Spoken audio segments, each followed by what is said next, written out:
Welcome to the Talent Optimization Podcast, the go-to podcast for CEOs and HR professionals wanting to bridge the gap between the strategy and tactical implementation of talent optimization within their organizations.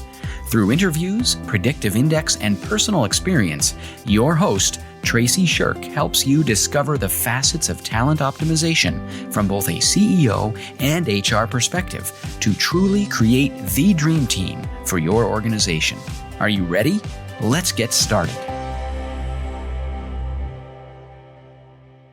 We're hiring. How to win in today's competitive market.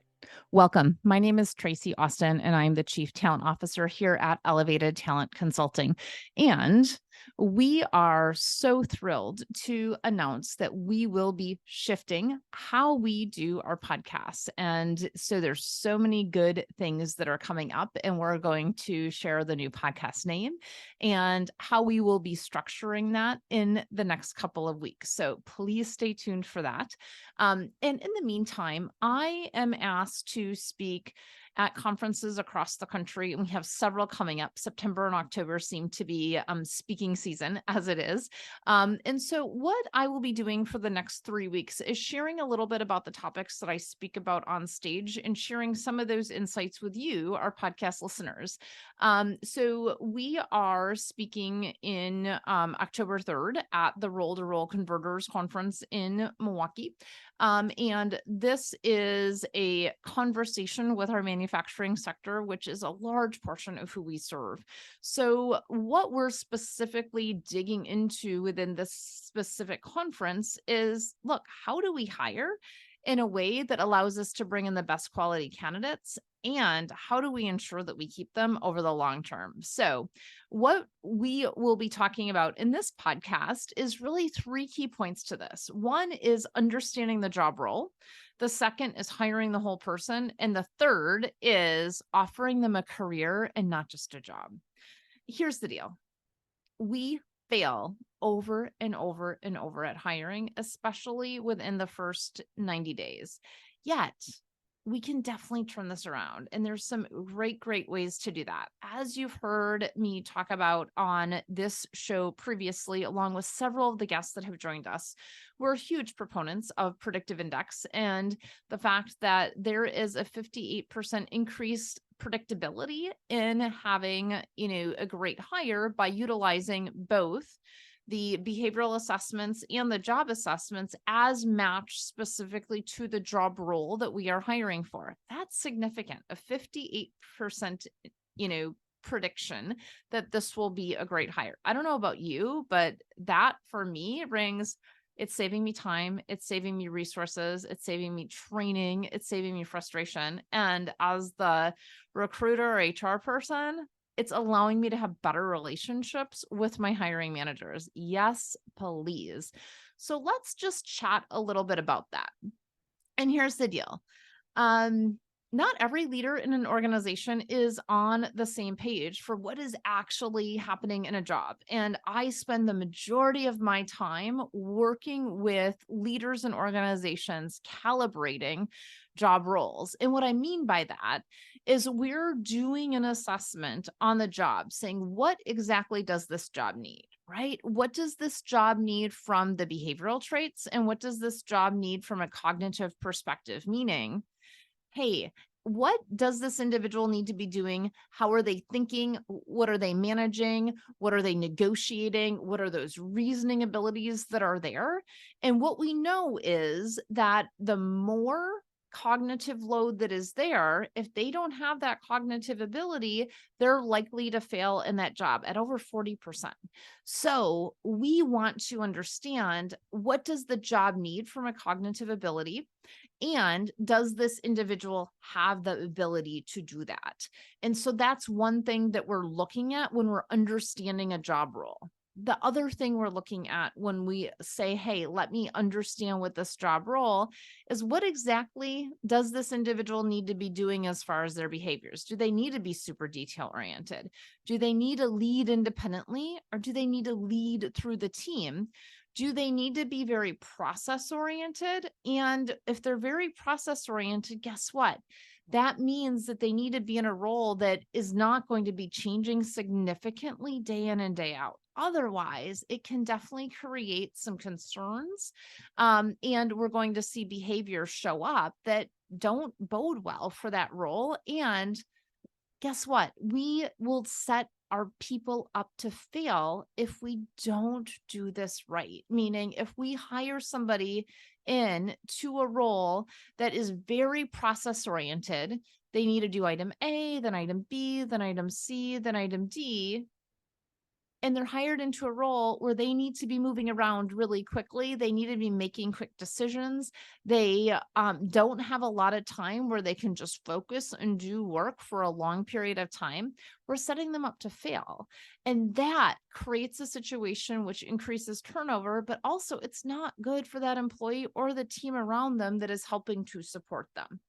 So when we look at understanding the job role, we're looking at what are the behaviors, what is the cognitive ability?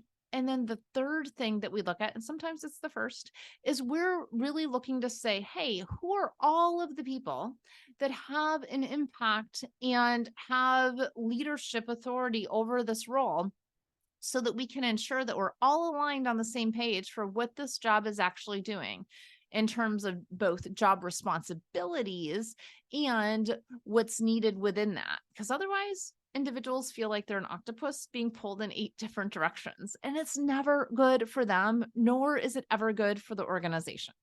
So that is the first topic that we will be talking about at the Role to Role Converters conference on October 3rd. The second topic within that same conversation is, all right, so now we know what the job is. How do we hire the right person for the job? Here's the thing. We have to hire the whole person. We can't just hire a part of the person, because guess what? They bring the whole pot of soup to work and they bring it home.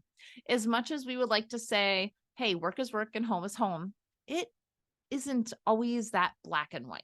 And it definitely gets into some conversations about authenticity.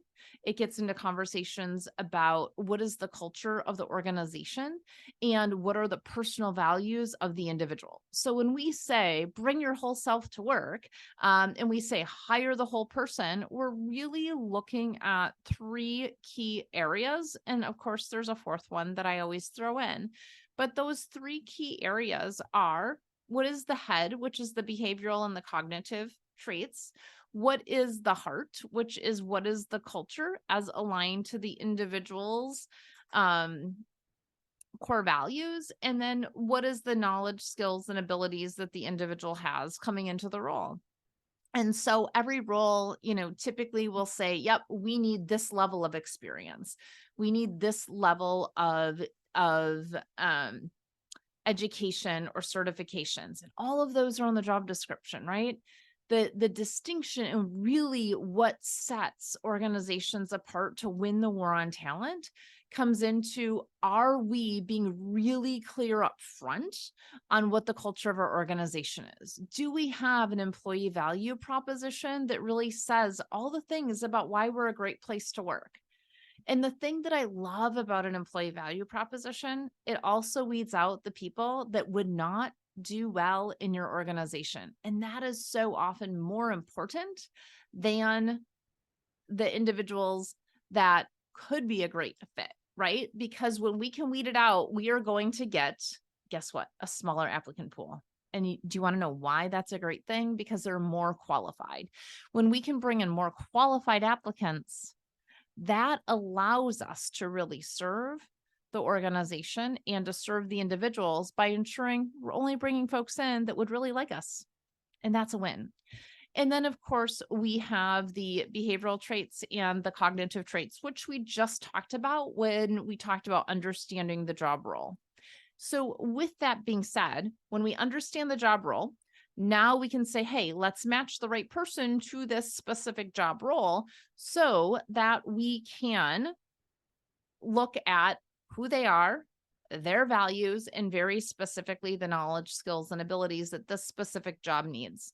What we love about this matching process is that we're increasing the level of predictability of success on the job. and it's validated. You want to know why it's validated? One, because Predictive Index does a great job at doing the testing, but it's validated because we're getting the input of the managers and the leaders inside of the organization to say, yes, this is what this job needs. Now, I want to put a little bit of a caution out here. So often when we start working with organizations, we get these little whispers in the background that says, oh my gosh, this is taking so long. And I go, we want to do it right. So how long does it actually take to create and really look at what does the job need? Who is the person that we want for the job? Let's ensure that our job descriptions and our job ads really bring in that right person. It takes some time. And typically I spend about an hour with the leadership team for every job that we're looking at. The benefit of that is those leaders are becoming better leaders because they're getting feedback. They're really listening into, what do I need to be aware of when I hire this person in? What do I need to be aware of for what this role needs and how I'm going to need to lead in this role? What do I need to be aware of specifically for the team that I have in place and the strategy that we're currently executing on? Because when I can get really clear about the job, the team that is supporting this individual and helping us to get to our business results, me as a leader supporting this individual and ensuring that these key things get off my plate so I can focus on the job that I have, and helping to protect and instill and grow our culture. Those 4 areas are the 4 areas that allow us to engage our staff at really, really high levels. When our staff are engaged, they're more productive and our organization is much more profitable. So when we look at that hour-ish of time for each job and say, what does this save us on the back end and how am I growing? Now all of a sudden I get, this is worth every second we're spending on it. So I just want to name that to say, when we spend the time setting up the structure and the foundation for our people strategies and truly instilling in the people and building out those pipelines, building out those plans, what ends up happening is we rise and grow every individual in our organization. And so this brings us to the third topic that I will be chatting with individuals about at the Roll to Roll conference. And that is specifically, we're going to ensure that we have the job defined. We're going to ensure that we hire the right person for the job, very specifically looking at, that matching and that we're hiring the whole person. And then we want to offer them a career. You don't just want to offer them a job. Here is what we know. We know that individuals, especially newer generations coming in, want to know, where do I go next? What is my career trajectory? What is my pathway? And there's a bit of impatience. There's also the why. I want to do work that is impactful and important to me, that is mission driven and mission oriented, that's aligned with my personal values. Fantastic. We've covered that in point 2, right? And so when we look at a career, we're looking at, where do you want to go and grow? What does that specifically look like? So as we talk about growth, we want to lay out in that job offer, not just the job, but here's some potential career pathways for you inside of this organization. And we like to lay those out in a map. Right. And so next week, I will be chatting about another training that I am doing for an economic development and Society of Human Resource Association, where we will talk about laying out career pathing, which essentially is what needs to happen so that we can truly offer a career and actually give that individual a map that says, here's the possibilities here. So if you want to come to us, you're going to come to us with a career plan. You can go anywhere and get a job. We want to offer you a career.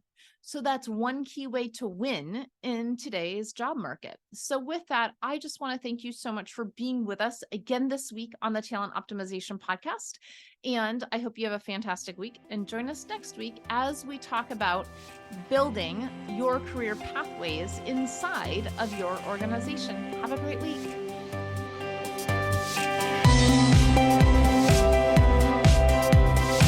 thank you for joining us on this episode of the Talent Optimization Podcast. You'll find more tools and resources for CEOs and HR professionals looking to bridge the strategies versus implementation gap of talent optimization at elevatedtalentconsulting.com. We've also created a free, valuable resource for you to begin bridging the gap called the Talent Optimization Foundation Membership Program. You can access it for free at elevatedtalentconsulting.com/foundation. Be sure to tune in next week for another episode to learn more about talent optimization and creating a dream team for your organization.